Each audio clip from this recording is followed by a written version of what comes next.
I want to wish everyone a Shabbat Shalom. Tonight will be the 16th night of the Omer, the period that began with the second Seder on Pesach, the festival of our freedom, and continues till Shavuot, 49 days later, the festival which marks the giving of the Torah. These 49 days are a pilgrimage for the Jewish people as we move from freedom to responsibility, as together we are united in moving towards an acceptance of Torah and making Torah the guiding post for our world.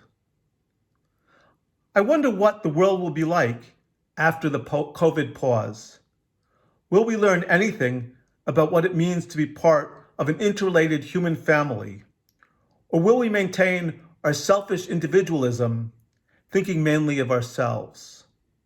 The media has so many uplifting stories illustrating the courage not only of caregivers, but also the usually invisible workers like delivery people and grocery workers. These have been the unsung heroes of the pandemic. Sadly, I've also read and heard an equal number of stories about selfishness, which ignore the needs of others for the maintenance of unnecessary pleasures and so-called individual rights.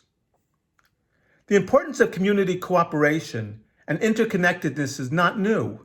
Indeed, there are many strategies to highlight and create this sense of social obligation. Throughout history, pilgrimages and festivals, such as this Omer period that we find ourselves in, have served just this purpose.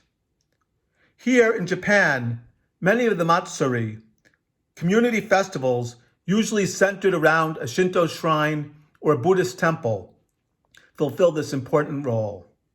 One Matsuri, usually held just this time of year in a small area surrounding Nikko, a town near Tokyo, in particular, clearly aims at creating a network of cooperation, interconnectedness, and shared obligation.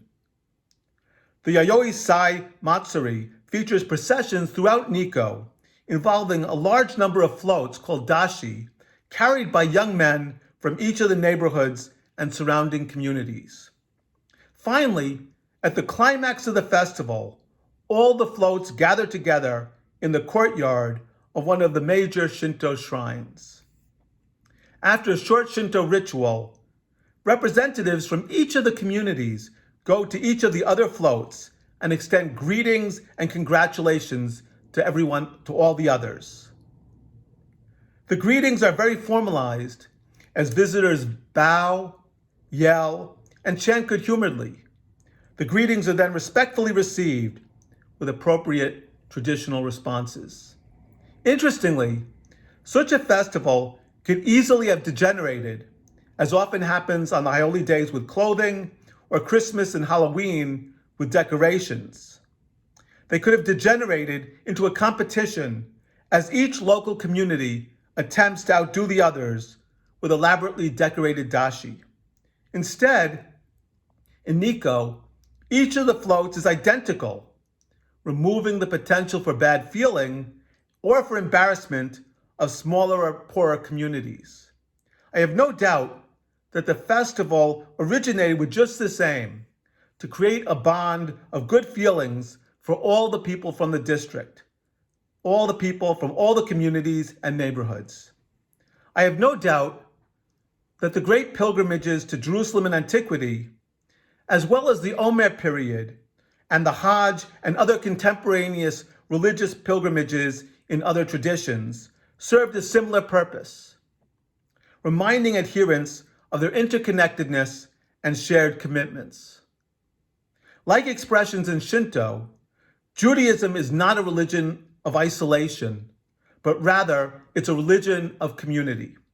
It's nearly impossible to be a Jew living alone in the world.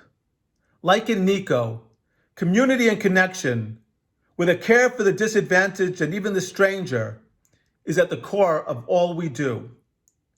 Perhaps in days to come, we as a human race as a people all across the globe, will need to join together to develop global rituals, which will likewise remind us of our interconnection and obligation to all humanity. Shelley and I wish you, again, Shabbat Shalom, as we continue this pilgrimage towards Torah.